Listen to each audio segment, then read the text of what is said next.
Before installing or changing the blade on your Mopec 810 Autopsy Saw, always make sure the saw is turned off and the power cord is disconnected from any outlets.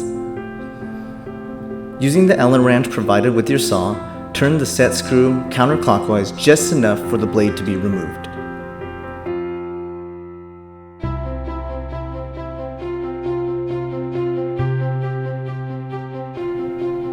Make sure you line up the arbor of the new blade properly based on which part of the blade you intend to use.